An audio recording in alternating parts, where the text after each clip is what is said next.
G'day, welcome back to RC Model Reviews, and today I'm going to be reviewing this work arm. Here we go, look, Cinelog 35 from GEPRC. It's a Cinequad, it's a Cinewhip, it's a whatever, you know, it's one of these quads that's designed to get really good cinematic footage when flying FPV. So these things have a number of things in common. They have shrouded props, which means you can bang into stuff or people, and you're not going to crash the quad or damage, hurt whatever you come into contact with. That's a safety thing, and it also means that you can go into very narrow confined spaces where you might not otherwise want to take an open prop quad, because you know what it's like, the slightest touch on a prop and it's all over. This enables you to bounce around a bit, so you can fly this in places you might not choose to fly a 5-inch quad with regular propellers. Now, I've reviewed and looked at and flown a lot of these Cinequads over the years, and in fact my favourite has been another GEPRC offering. It's the Cinequeen 4K. I've flown this a lot, and in fact I've got some fantastic footage out of it despite its relatively average camera. It's got the quadcopter Tarsier, which is, this is years old now. I think I flew this during the great lockdown of 2020 and got some fantastic footage of our local lake and surrounds, and people thought it was really good, and it is. If you fly this properly, if the lighting's right, if you do some work in editing, you can make this thing look like $1 million, the output of the camera on that. So here's some footage here. This is some stuff I took last year at the local lake. I mean, you got to agree that looks pretty damn good for a little lightweight quadcopter. And of course it is lightweight. I think it's sub 250 even, and it's very quiet in operation because being light, the props don't have to work very hard to keep it off the ground. It doesn't create a lot of noise. Fantastic. My favorite Cinequad ever, or maybe until now, we don't know. So this is the latest offering. They did have another offering, GEPRC. I wasn't that impressed with. That's the Cinego. It's a deep duct quad. See that? Deep duct Cinequad. Again, shrouded props, but they're small props. And because this is quite a bit heavier, these had to work pretty hard. It was very noisy, and it had a lot of jello. And the Cinequeen 4K has no jello. I love it for that. This had jello. And in fact, all the Cinequads I've tried to date have had jello at some stage or another. I had the Beta FPV. This has jello. The Holy Bro, that has jello. I'll be reviewing this very shortly. So I was interested to see whether this would have jello, and I thought I'll give it a fair trot because I don't have any ND filters. I'm only using the Caddx Vista, the Caddx Nebula camera for the Caddx Vista system. I don't have a camera that will mount on here. I don't have a GoPro. Sorry, I don't have a Insta360. I don't have my camera. I've got some run cams, but I didn't have a mount that would go on here. So what you see is what you get. What you're going to be seeing in this video is actually the output from the Caddx Nebula camera through the DJI goggles. Because there's no onboard recording, it's recorded through the goggles, 50 megabits a second, so don't expect it to be fantastic. There's compression artifacts, and because most of this filming was, well, the filming was done with this, it does 60 frames per second. You notice this video is 50 frames a second, so you're going to get some jerkiness in the pans because the frame rate of the camera doesn't match the frame rate of the video, and that's just something you have to live with when you're trying to mix frame rates in a video. So when you're panning, it's a bit jerky. It's nothing to do with this. If I basically slowed the video down, it would have been fine, but I wanted you to see in real time. Now I went out, I juiced up on my meds, I went down to the local park, and I had the expo set quite aggressively, so it's as smooth as possible, and well, here's the outcome. See for yourself. Now I don't want you to look at that, so don't look at the quality of the video or the colors or anything else, just look at how this thing flies. How smooth is it flying? How controlled is it? How much of a cinematic experience is this? Here we go, it's only a few minutes, take a quick look, and then I'll come back to you with some more information.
Okay, so I've got to say I was quite impressed, actually, quite impressed. It flies even better, or flies much better than the Cinequeen 4K. It flies like a 5-inch quad, which is pretty good. It's smooth, it grooves, it's a lovely thing to fly. And I got that flowing cinematic effect, at least for me, considering Parkinson's. I think I did pretty damn well, given my own limitations. Someone in the right hands, this would fly extremely well. Now, I was still concerned about jello. I went during the golden hour because I knew that the lighting would be lower, so jello would be less apparent. Now, I went out to the airfield on a bright sunny day, and you can see jello in this footage. This footage has jello. Obviously, there's some jello there. But remember, this is only through the DJI or the Caddx Vista system. It's not a high quality recording camera. If you throw a GoPro on here, because of the little shock mounted platform, which you'll see in a moment, it's probably going to nix most of the jello. And also, if you put an ND filter on your recording camera, you'll get rid of most of the rest of it. So I think as far as these Cinequads go, it is the best by far, aside from the original Cinequeen, the best by far in terms of jello. It has the least amount of jello I've seen on any of these Cinequads that I've tested. And I've tested quite a few of them, and they've all come up wanting. So this is a good thing. It's a very good thing. Now, I put the thing on the bench earlier last week. This is before I flew it. So here's the bit of the stuff I filmed on the bench. Hang around, got some more stuff at the end for you. What do we get in the box? Because obviously it's important that you get stuff you can use.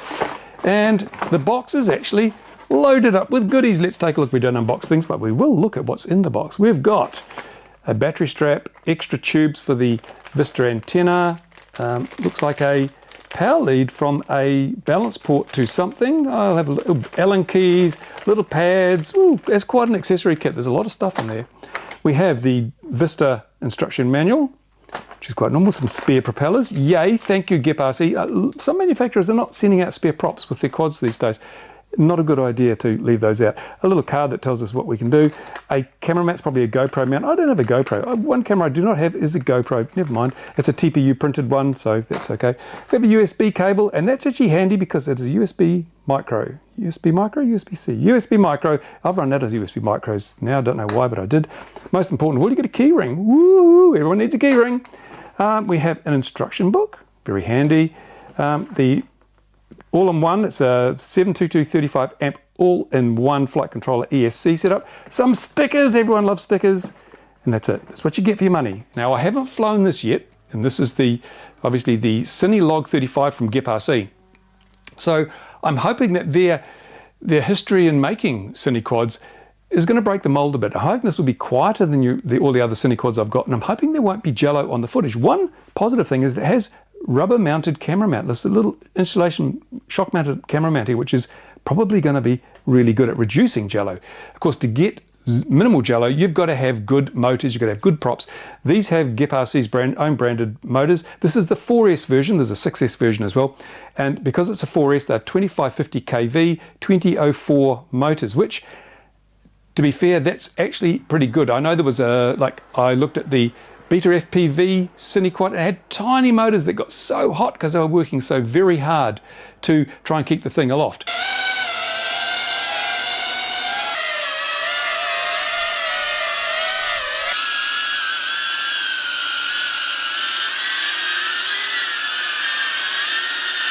Right, so the bottom line is, would I buy this myself? Remember, this was sent to me for review by GEPRC, so it didn't cost me a bean. I always disclose that. I don't want people thinking that that I'm trying to cover anything up. No, they sent me this for free. Would I buy it? More importantly, will I continue to fly it? Because I say I've got other products that have been sent to me for review, and I've reviewed them, but I don't fly them because there's better. I've got better stuff. I mean, they're okay, but I've got better stuff. You always fly the best stuff you've got. So, will I continue to fly this? Yes, I will. This may become my proximity cinematic quad of choice because it just flies so nicely. It flies so nicely. And it reminded me just how good the DJI digital system is. So that's what I'd say. If you're looking for something that's going to, a Cinequad type of thing that has got reasonable endurance, 5 minutes on a 1000 milliamp battery, 1000 milliamp full cell. If I put the lithium ion on here, I'd probably get 10 minutes easily. Brilliant, that's great. It ticks a lot of boxes for me. And I can say this, hand on heart, it is the best Cinequad I've flown to date. Out of all the ones I've flown, this is simply the best, right? Not to say that something better might come along later. Maybe it will happen, I don't know. So if you think you would like to buy one of these yourself, then don't go down to my description. Don't click on the affiliate link because there isn't one. I mean, I know there are some really good reviewers who have affiliate links. They don't allow the prospect of earning a bit of coin to influence their decisions. They just tell it like it is, as do I, except I just don't want any perception that I'm hawking stuff, that I might overlook some of the bad points simply because it might lose me a sale and a few bucks. No, I make no money whether you buy this or not. So why not go to your other favorite reviewer, whoever that might be, and click on their affiliate link if you want to buy one of these. Reward them for their hard service. If you want to reward me, you can do it more directly. Go to my Patreon, flick me $1 a month, and that makes all the difference in the world. My Patreon support is greater than the money I earn from YouTube, which means I'm able to do cool stuff like not put mid-rolls in my videos, regardless of how long they are. No mid-rolls, which is got to be a good thing for you. Who likes mid-rolls? Also, it means that I don't have to use those affiliate links. There's no commercial imperatives on my reviews. If I think something is absolutely crap, I will tell you. There you go. Thanks for watching, guys. Oh, by the way, GEPRC sent me another quad, which I'll be reviewing very shortly. So let's see if they can do 2 good ones in a row. You never know. Bye for now.